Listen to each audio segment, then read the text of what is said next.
Такие вкусные маринованные огурчики. Всем советую, да, Левуша? Да.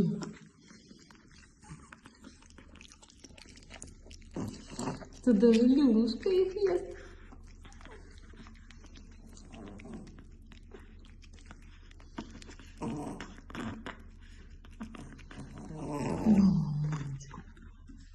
Да.